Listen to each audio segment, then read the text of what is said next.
Don't get me wrong. I love sports. I was an athlete my entire life. I participated in collegiate athletics. My kids are in athletics, but I saw the shift in youth sports where kids who didn't have the time or the resources or the parental support to be involved or getting left behind. And I just had a desire to create a program where girls could come. It's a place where they could belong, no matter their financial situation or their, situation at home.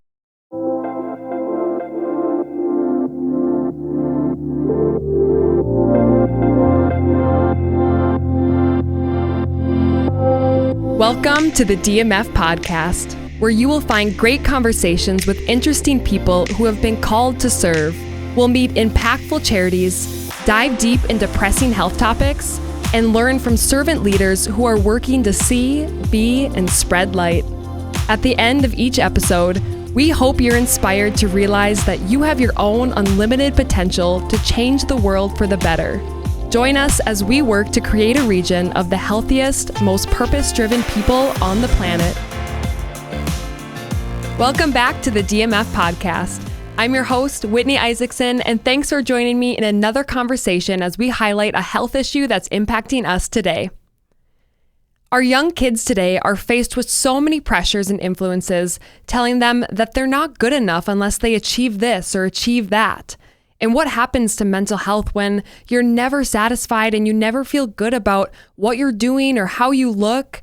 Of course, mental health is going to suffer. I see this firsthand with adolescents that I work with and their desire to look perfect and be perfect and how that impacts their confidence and mental health. There are so many messages in society telling young kids, especially girls, to be someone other than who God created them to be, creating this monster of an inner critic that makes seeing their own worth so difficult. It is clear to say, and the research also agrees, that there's a steady decline in youth mental health. And there are many factors that are impacting this decline, but our guest today in this conversation, she's going to share with us her thoughts and her experience on what she sees as the primary driver for this decline. I'm happy to introduce Missy Heilman. Missy founded the nonprofit BioGirls back in 2013 and has served as the CEO since. BioGirls is improving the mental health and self-esteem of adolescent girls across the Midwest, and it's a proven preventive mental wellness program. Missy is also a mom to 3 daughters with her husband, Tom.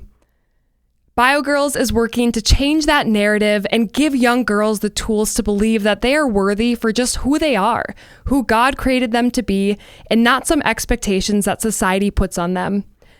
So whether you're looking to learn more about youth mental health or hoping for some parenting tips, I think you're really going to enjoy this conversation around youth mental health. So let's get into it.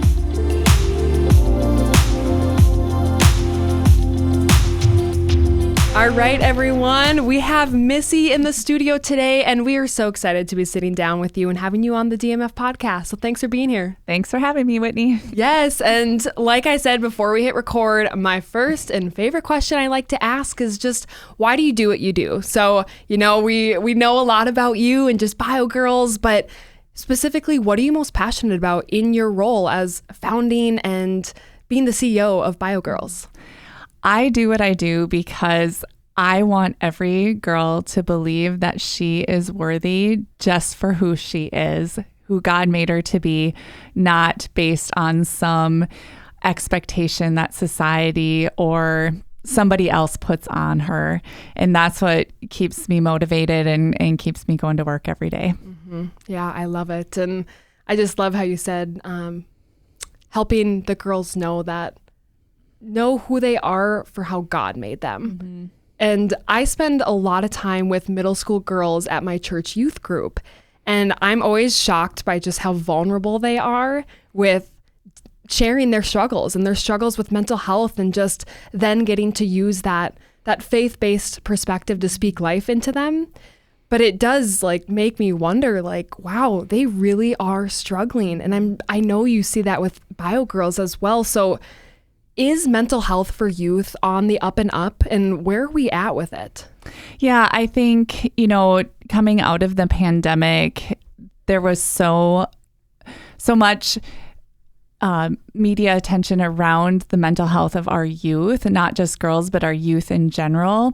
And I feel like that is getting old or stale now, even though it's still an issue with kids. If you look at the statistics, whether it's the North Dakota Youth Risk Behavior Survey or the companion survey in Minnesota, the stats are still very dire. Those stats look at middle and high school kids. Girls still suffer at double the rate of boys when it comes to mental health issues. I think the stat that hits home for so many people and really for people like my husband who are super analytical and black and white, the stat that 1 in 6 middle school girls attempts suicide, not thinks about it, but attempts. It's just staggering. And when he saw that stat, he's like, "Where'd you get that? I don't believe it. I'm going to look." And he looked it up and he's like, "Oh, you're right." Like, yeah, it is hard to believe. And so while there maybe isn't as much media attention around it, it's still an issue in kids and still something that we're working to improve. Yes. And it might be something that's invisible. Like there's so many people struggling and you might not be able to see it, but it matters. So in your own words, what would you say are some of the things that are also affecting this of just where we're at today with really seeing the dire need for mental health support? Yeah, so I think there are a number of things that are driving the decline or the issues that we're seeing in kids. I think just in general, our society has become so focused on achievement and success that even young kids as young as first, second, third grade are put on these teams or the expectations placed on them for these extracurricular activities that drive this idea that in order to have worth, you have to achieve. And it is something that 2 generations ago or even a generation ago didn't really exist. And I think that's a primary driver of this idea and the thought that you have to be perfect. And so while it's not necessarily just a parent thing, it's a youth sports thing, it's a kid thing, but it when you think about it, it's the parents driving this bus, if you will, to this ideation that kids have to be achieving, they have to be on the championship team, they have to go to the extra practice, the specialized practice so that they make the team. And we're talking about little kids. We're talking about 8 and 9-year-old kids. And so we see that as a primary driver of mental health issues in really young kids. I know DMF has a big push around social media. I do think that's also a driver of mental health issues, but that's in older kids. The work that we do with young kids, yes, some young kids do have phones, but I think we're starting to see a swing where parents are waiting a bit longer to get their kids phones. In the Bio Girls group that I lead this year, I did ask the question, how many of you have phones? And some of our older participants raised their hand, but none of them had social media. Not a single girl in our group had social media, which was great. Like that is a trend that I am seeing. But those older kids that do get social media, girls far more than boys internalize what they see on social media and take it personally. They can't separate what they're seeing from reality, and they're thinking, we all know, right? It's a highlight reel. They're seeing a highlight reel of everybody else, but they take what they see and they're comparing and they're saying, how do I need to change myself so that I can be invited to the party, look like that, be skinnier, whatever the comparison is. It's proven. I just said they're far more likely to compare themselves and internalize than boys are. And so social media definitely plays into that. And if you think about that, perfectionism or that standard that's set through activities of achievement, and then you add in that comparison, kids are never meeting the standard they set for themselves. And what happens to mental health when you're never satisfied or you never feel good about what you're doing or how you look? Of course, your mental health is going to suffer.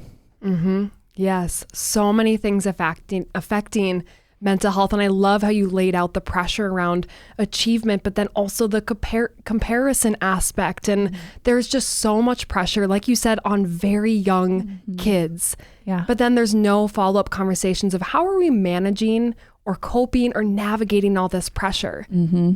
And yes. And yeah. I think the other thing, the third component that I'll add to that is the lack of connection. You know, coming out of the pandemic, it was posed as isolation, which was a major issue during the pandemic. Well, now people and kids are back to probably more than what they were doing pre-pandemic, but it doesn't necessarily equal connection. So if you think about, again, this youth sports movement, they're on a team. Well, their teammates are their competitors. They're not building connection in healthy relationships. They're viewing their teammates as competitors. Kids are not spending time outside just being kids. They're not riding their bike around the neighborhood. In fact, I just read a story about a kid who was thrilled to be able to ride his bike 10 minutes away to his friend's house. And the parent was like, that made me take a step back and look at what's happening to our kids. Again, a generation or two generations ago, that's all kids did. Yep. Was rode their bikes around the neighborhood or the town and hooked up with their buddies and played all afternoon. And now it's a big deal when a kid gets to ride their bike 10 minutes to go visit a friend. So just think about that shift in kids. You know, parents are also being so protective of their kid. I know cases where parents won't even let them go in the backyard if they're not home. Like, so then what's that driving a kid to do? Sit in front of a TV or a screen and likely grabbing a bag of chips and not even realizing how much they're eating, right? Mm-hmm. These are all real things that we hear from people and you know, continued issues that are driving kids' mental health to decline. Because when you don't build healthy connections with people, you are isolated. Yes, that isolation is a disease. It is. It really is. It is a huge driving factor. And to think, like you said, that young children, that is almost just being taught over them that we can't build community. You're not safe to ride your bike around our safe neighborhood where we know our neighbors. Yeah. So what is being lifted up as important things?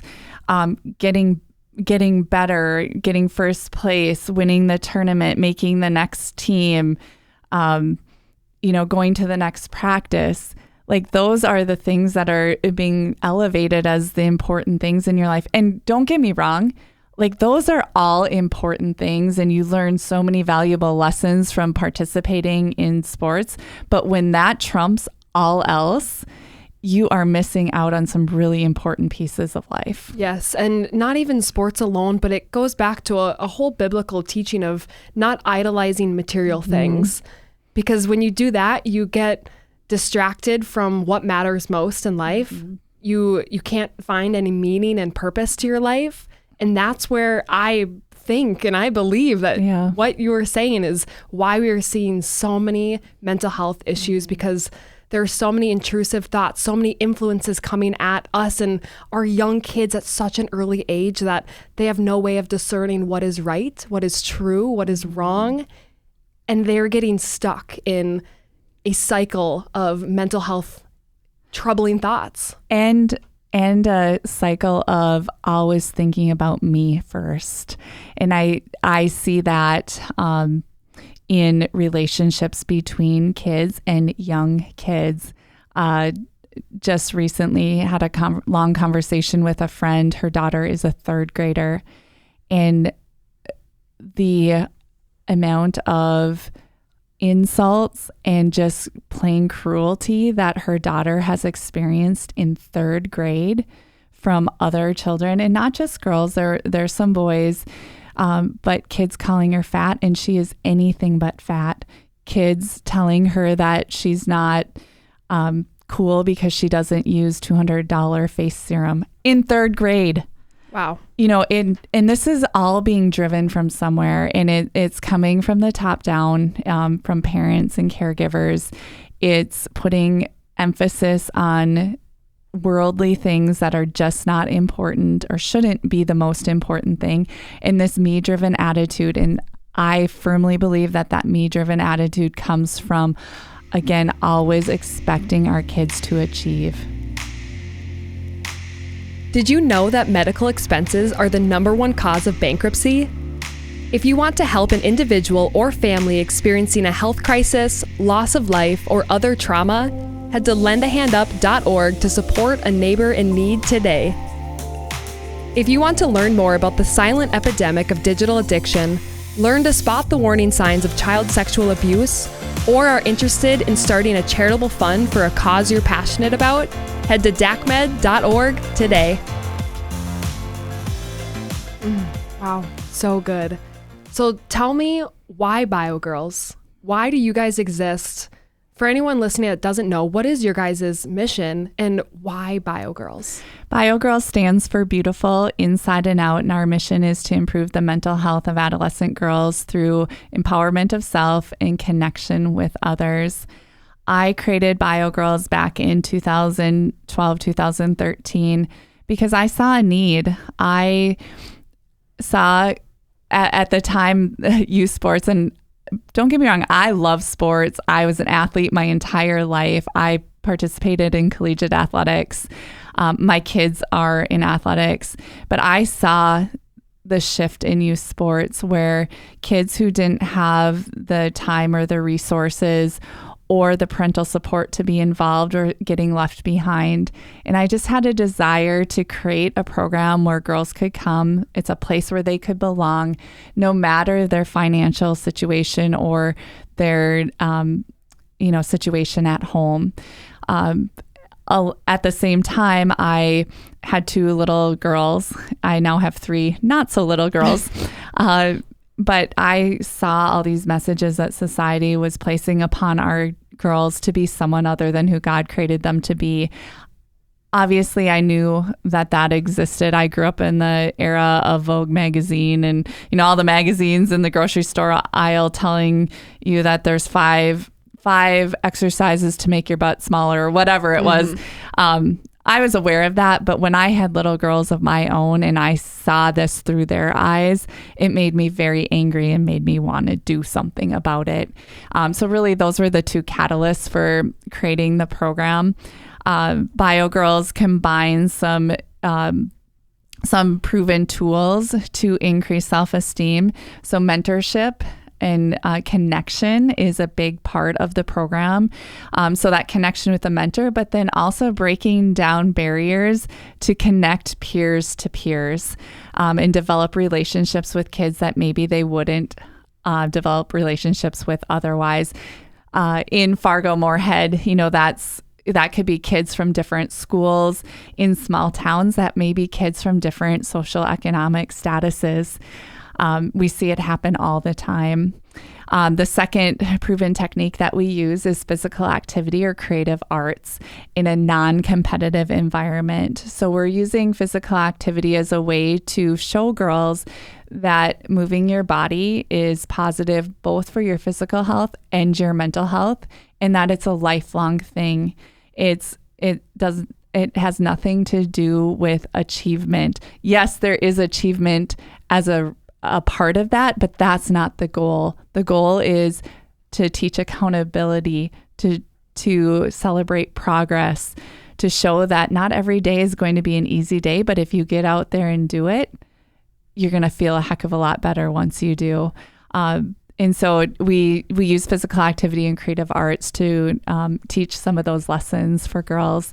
And then the third component of our program is a proprietary curriculum that we have developed in-house and that we have proven through our research process to be effective in improving mental health. The curriculum focuses on a couple of different key areas, healthy relationships being one of them.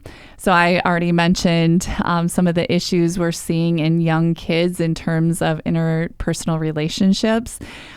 We help girls understand what does constitute a healthy relationship, what isn't healthy, and how can they stand up for themselves, but not even just stand up for themselves, have the tools and even the vocabulary to use to address the issue. And interestingly enough, that's the number one feedback we get from parents. How BioGirls has been effective in their kids' life is in those personal relationships, primarily with friends at school. The second area of our curriculum is leadership.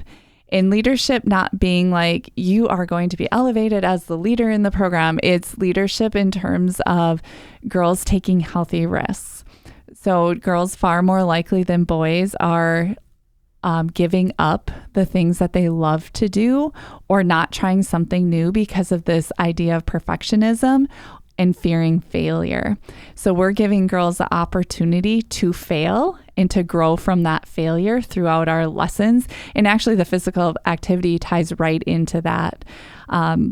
So that's the second area. Kindness is a big component of the BioGirls curriculum. Of course, showing kindness to others in the group, in their peer groups. We hear from families that they can see the difference in their kids even at home with their siblings. We hear from teachers that they can see the difference in girls that are in BioGirls versus those that aren't, both in their showing of kindness, but also their leadership skills. And then the other piece of kindness is kindness to themselves. So girls develop an inner voice around third grade. And as females, we know this, Whitney, that inner voice is often a critic. It's loud too. And it's very loud. And so we are bringing that to light, making girls aware of that they're not the only ones. That voice inside everybody's head, like we're having to change that narrative. And so we work with girls to identify that. What are some of those thoughts that you're having? Would you ever say that to a friend?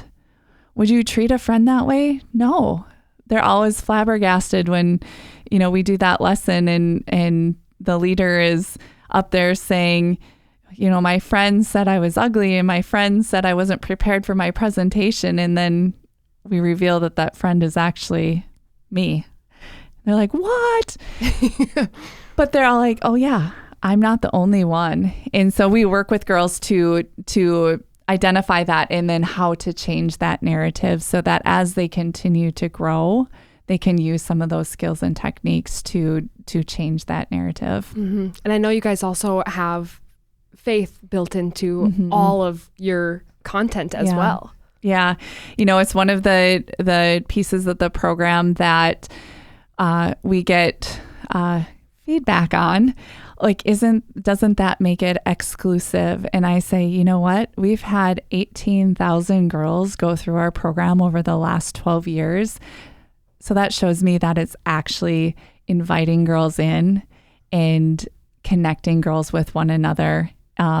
We've had girls of all faiths. We've had girls of no faith participate in BioGirls. Being able to introduce God and the love of Jesus with these girls, and to help teach them that it's an important part of well-being is something that we are very proud of. Yes. And I love that when you were talking about all the different aspects of your programming that you brought up relationships, because I've been a mentor, and even just in my last recent season, I had a girl in my small group come to me one day and say, Whitney, my mom told me to ask you about this person at school that's bullying me, and she's in second grade. And she gave me, just from her perspective, the situation. And she wanted me to speak into it of how can I use BioGirl's tools to address this situation, because it was a toxic friendship. And to see that, and then knowing that the parent wants her to be plugged into a community like BioGirls that can help her, because sometimes the parents, they say one thing, but it might not reach the kid the way they would like. So then for them to have a mentor or someone at BioGirls that they can go to. And then we had a small group discussion and the other girls are like, yeah, you could handle it like this and this. And then they all gave their own feedback and it was very productive. And I asked her the next week how it went and she said it went great. And, she's, was all her bubbly self again. Yeah. And so just so cool how you guys are not only teaching this in your programming, but it's happening in their lives as they're going through the programming. Yeah. How powerful, Whitney. Thank you. Yes. That is a tremendous story. And, we hear stories like that often. I always like to share a story of a teenage mentor that we had, and she was fantastic. She was leading a group of 6th graders. She wanted to work with the older girls so that they could have real discussions about issues that they were having in middle school, because those issues were fresh in this mentor's mind. And at the end of the 12 weeks, I had one of the 6th graders' moms approach me and say, "You do not know how valuable this was for my daughter. She thought she was the only one who was experiencing the issues," probably much like the girl that came to you, Whit. It was, she said she thought she was the only one, in discovering that every other girl in that group, including her teenage mentor, were experiencing the same issues, just helped her tremendously. It was life-changing for her. Yes, that sense of community, knowing you're not alone. Right. So good. So many things we can talk about. I'm sure you have so many stories that just fulfill you of why you do what you do. But I want to switch it back to mental health, because clearly we're laying the groundwork of there's a need, and you're experiencing it in BioGirls. I've seen it firsthand as well. We are all struggling as adults. It's everywhere. So for parents that have children that maybe one day a mental health crisis has happened, or maybe one day you don't expect it, but it might. What are those tools or those support or that community that you can find during that mental health crisis? Because we hear stories of parents that they're like, our daughter or our son went through a mental health crisis and we didn't know what to do for them. Yeah, I think I'm going to back it up, because I think it starts even before the crisis occurs. And I think it's open communication with your child. Some of the best advice that I've ever received as a parent was to raise the kid that God gave you, not the kid that you had in your mind. And I think that's so important, especially in this era of pressure and the pressure to keep up. I'm actually giving a TED Talk this summer. And one of the things I will be talking about is how keeping up with the Joneses used to be about stuff. It's now about our kids' success. And, parents always thinking they're being helpful by finding more and more for their kids to do or be a part of, like I've talked about. But I ask parents to take a step back and ask themselves why. Is it to keep up with the Joneses? Is it for their own social benefit as parents? Or is it truly because the kid loves and desires more? And I think as parents, we are at a crucial point right now in society where I hear from parents all the time, yes, it's an issue, but what can I do about it if my kid wants to play? And it's going to take a movement by parents who understand that what we're doing to our kids is not healthy to make a change. And so I think number one, addressing or coming to the realization as a parent, like, what am I doing? Giving your kids opportunities, as I said before, to just be a kid, to come home from school and to jump on the trampoline with their friends in the neighborhood. Don't overschedule them. Don't keep them inside and put them in front of a screen because you're afraid a stranger might come and kidnap them. Like, the likelihood of that happening is so small. And don't worry what other parents are going to think if you give your kids that type of freedom, because I know that's a concern too. Like, in fact, when my middle daughter was probably about 10 or 11, I let her ride her bike to her friend's house, which is less than a mile from our house. And her mom basically reprimanded me for that. But I was like, you know what? We're parenting different and that's fine. But my kid is trustworthy and accountable enough to ride her bike a mile. So don't worry about what other parents are going to think. And then keeping that communication open. Mental health issues are invisible. I often say that parents or caregivers don't even realize that they're happening because it's happening inside. But there are signs. There are signs that there are struggles happening. They become isolated. They don't want to do anything. They spend lots of time alone. They're not enjoying anything. Those are all things that, yes, kids can have a bad day. But if you start seeing that regularly, start talking about it. And if you don't know how to talk about it, find somebody who can support you in that. Through BioGirls, we have identified some severe cases of mental health issues through our program. We've reached out to the parent or caregiver directly and said, we have concerns. And they said, yeah, I've had concerns too, but I just don't know what to do. And so we always start with a school counselor. And getting in touch with them, even if it's not issues in school, but it is mental health issues that you're seeing, a school counselor is a great first resource. And then secondly, other mental health professionals, therapists, counselors, psychologists, that type of thing. Don't wait. Don't wait until it is an issue. If you start seeing these signs, start early. I think we're past the point of a stigma. I hope, I pray that we're past a point of a stigma being placed on kids. In fact, I will share too, during one lesson or one session of BioGirls, and I'm sure it's happened more than once, but once that I've been aware of at the program that I continue to lead. This was a few years ago. One of the girls was brave enough to share that she goes to counseling. And every other girl in that group said, I do too. I do too. And it was like this revelation, like, again, I'm not the only one. And that's so powerful.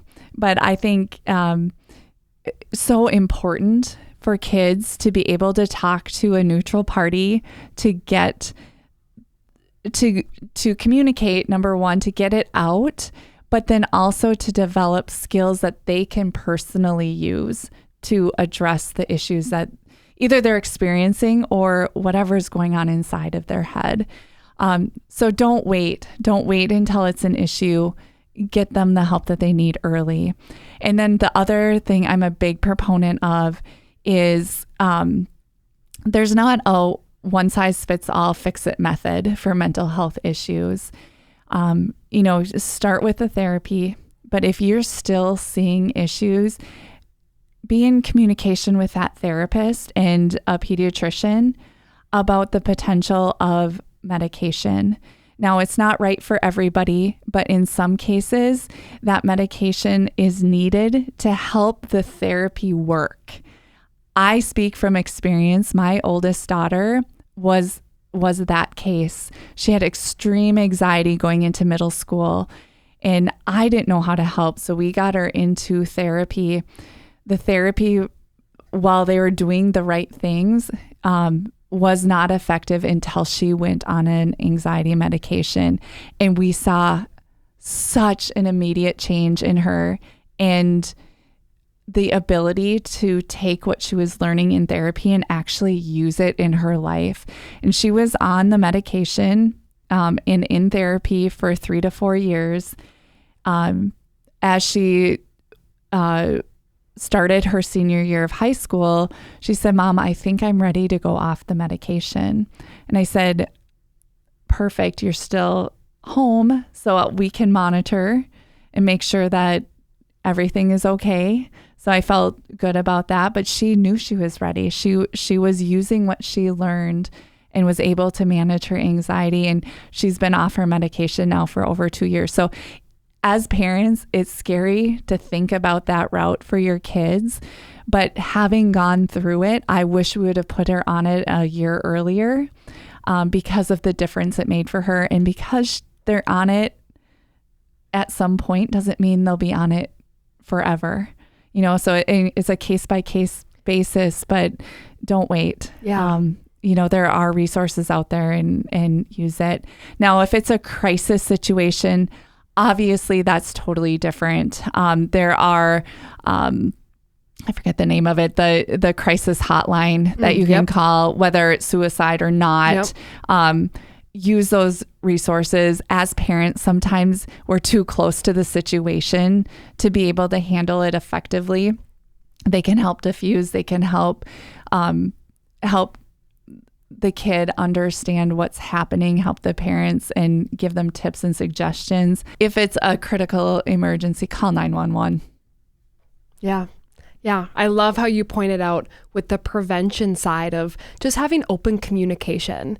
But then on the flip side, during a crisis, there are resources, there are hotlines, but it's just a matter of finding that community to go towards. But again, nobody seeks out that crisis situation. So that prevention side is so important. So thank you for sharing so much insight into that, especially with your own personal story with your family and the encouragement that medicine is not the end all be all. Because I think for a lot of people, that is a scary route because they think this is now going to be my identity forever. And that's not always the case. Right. So thank you for sharing that as well. But I wanted to ask with the prevention side of, first, what are those signs that you might be identifying as a parent really early on that there might be something we need to address? But then with that, how do we address that? Is it every day there's some sort of emotional check-in, or maybe you have some tips as just a parent yourself of what you guys have done in your family to just start those open lines of communication? Yeah, I think it starts before there's issues. Like you need to understand your child. You need to have conversation, and not just about mental health, just have conversation and know that you're a safe place for your child to divulge information. And so it's all about relationship. It's about connection. It's about that communication. Some of the things that I mentioned, if you're seeing behavioral changes, if they're struggling academically, if all of a sudden they're overeating or undereating, if they're cutting, if relationships are changing in, friendships. Obviously, over time, friendships do change from elementary school to middle school to high school to college. But if you notice that there's a drastic change all of a sudden in relationships, as kids get older, especially on the female side, if they're gravitating towards unhealthy relationships, those are all signs that there is something going on inside. And obviously, suicidal ideation is another sign. And so just keeping a pulse and being aware. I think the other one that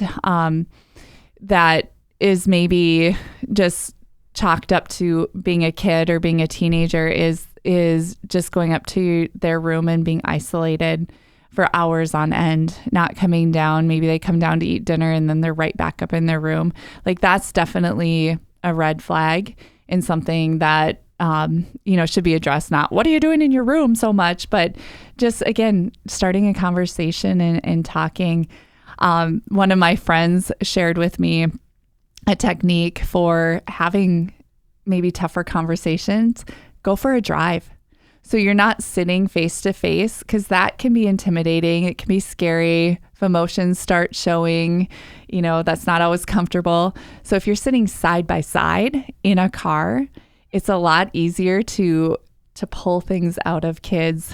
She had a hard conversation about vaping with her daughter using that technique. And another technique for younger kids to get them talking, if they have a hard time vocalizing or verbalizing what they're feeling or what they're going through, is to start a journal that is used between child and parent.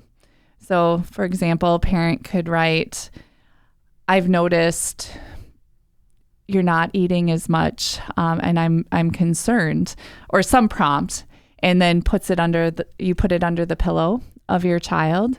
So then they find it, they can read it, and then they can respond. So again, it's a less threatening way to get your child to open up and communicate with you.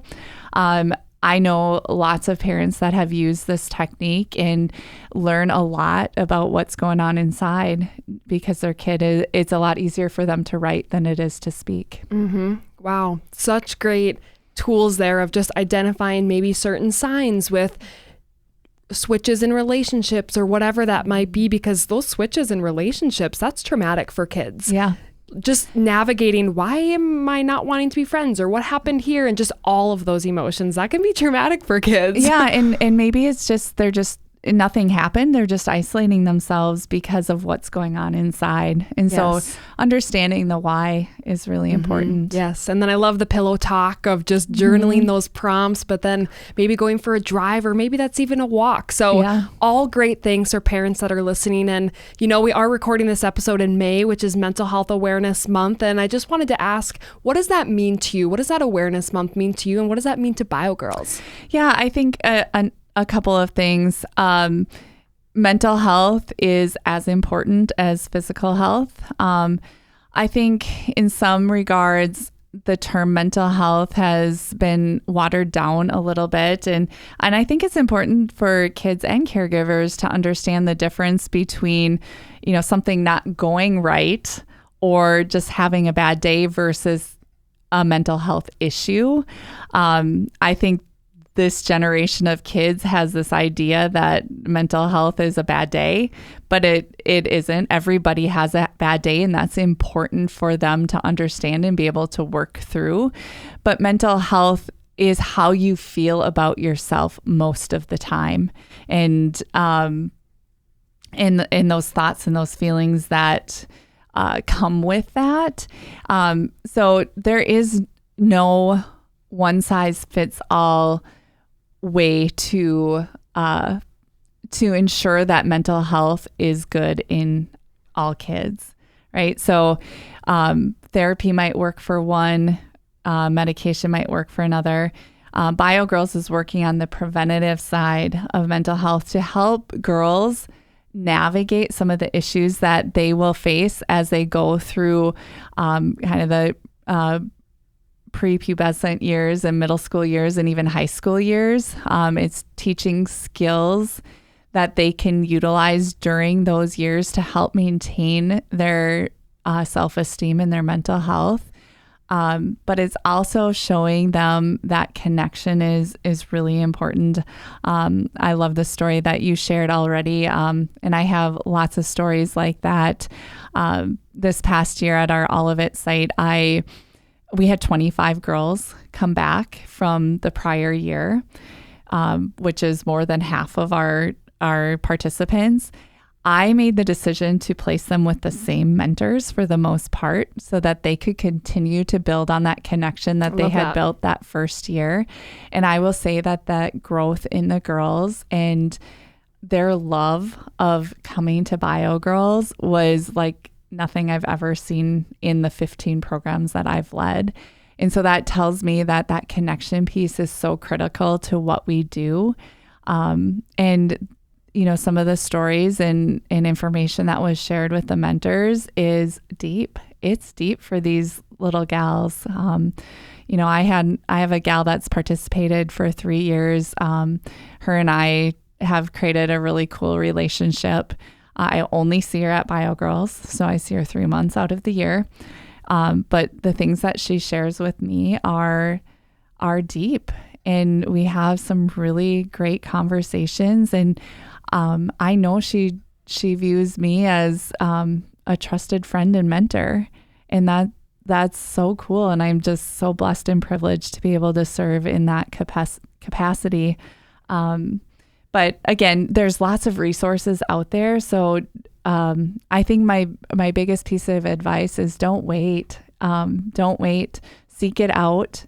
Find those resources. Find a Bio Girls program in your community. If there isn't one, you can start one. Yes. So as we're going into summer here, I know you guys have your 12-week programs year round, but summer can be more of an isolating time for kids because there's less resources, there's less structure of routine because, school's out.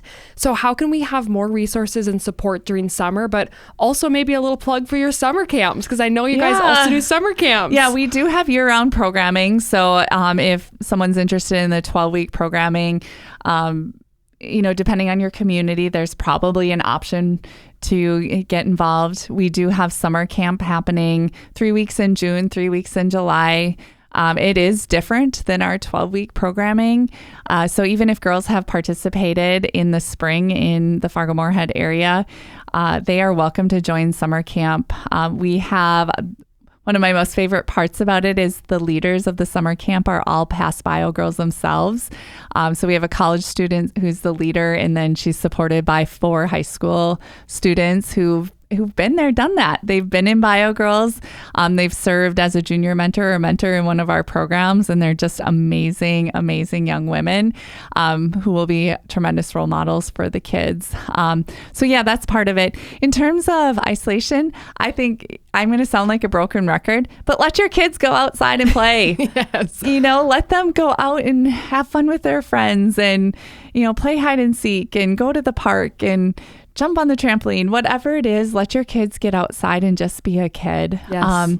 And then, limit screen time, limit TV time. I know it's hard to do because kids are smart and they can figure out ways around it. But if you give them the opportunity to get outside, they're a lot less likely to just plop in front of a screen for most of the day. And I hear a lot of parents to that point, they're afraid to give those kids those opportunities to have free play because then the kids come back and they say, I'm bored. Mm-hmm. And that's my favorite thing because parents then respond and they feel like it's on them to entertain the kids. Mm-hmm. Do you want to speak to that a little bit? Yeah, boredom is great for kids. I mean, it's okay because you are not 100% entertained throughout your entire life. And, our job as parents is to set these kids up to be accountable, responsible, trustworthy adults. And if we're scheduling every minute of their day, once they get to college, they have no idea what to do.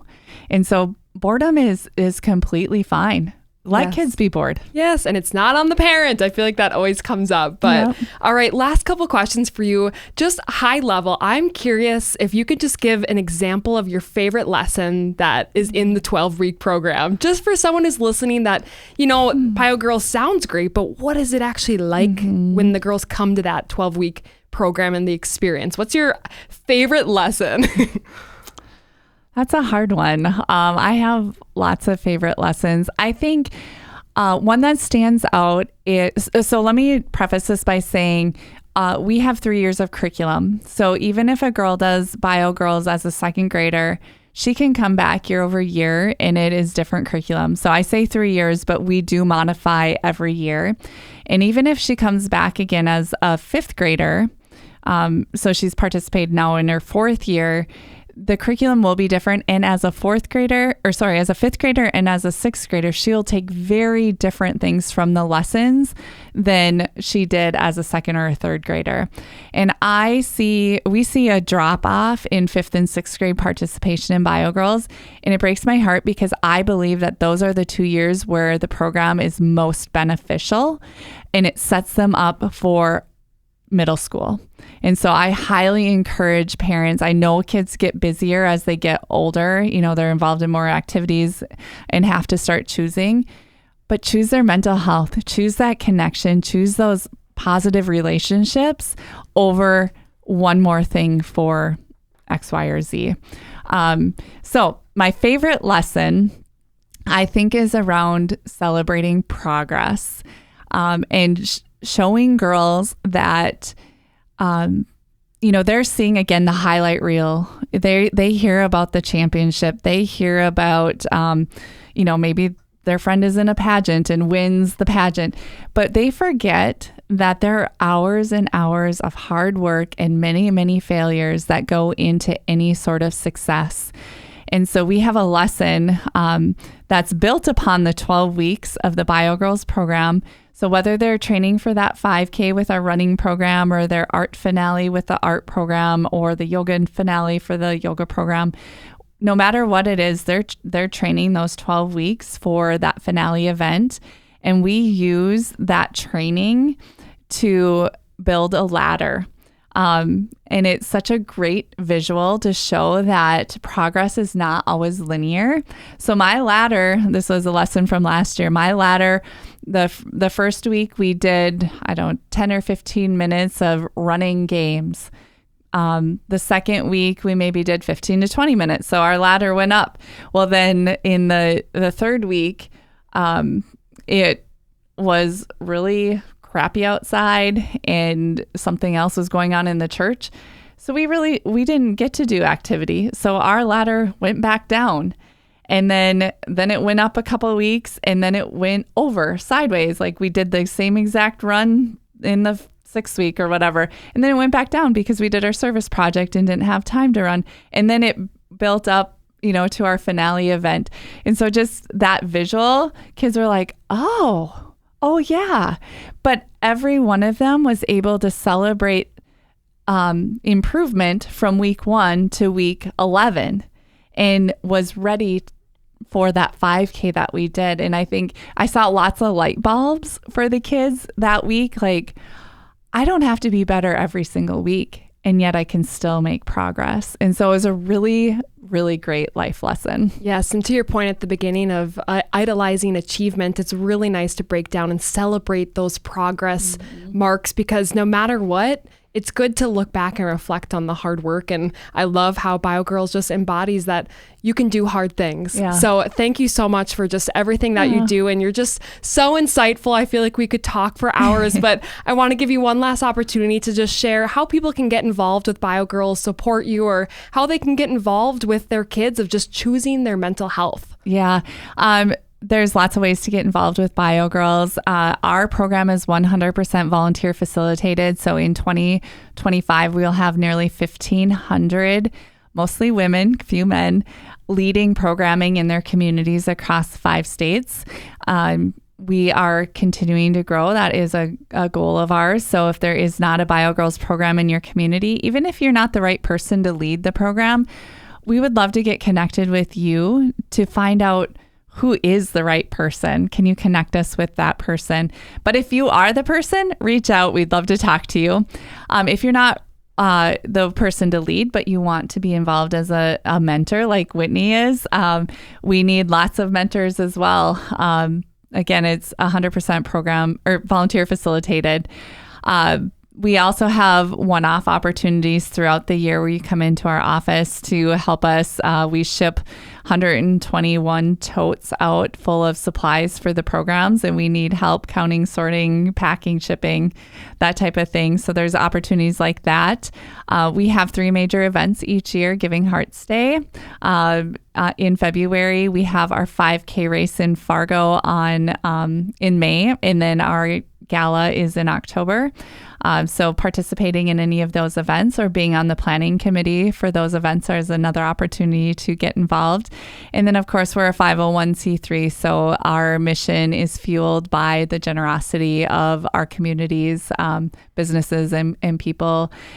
So if you feel compelled to help us continue our mission, we're always grateful for funding from businesses and individuals. Yes. Well, again, thank you so much for just being so insightful today and everything that you do to just uplift and to pour into our next generation and our community and across our region. It is just so beautiful to follow BioGirls and see how you guys are continuing to grow and just all your programming. And I sure love being a part of it as a mentor. So thank you again for just everything you do and for being here today on the podcast. Well, I am grateful to you for being a longtime mentor to DMF, for the continued support and lifting up of our mission, and for everybody who's had a hand in what we've been able to do over the last 12 years. Yes. Well, all right. I hope to have you back on the podcast again, because I feel like we could have hours and hours of discussion. So thanks again, Missy. Yep.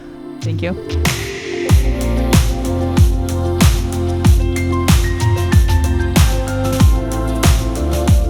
As Missy laid out today, there's a lot of pressure on kids.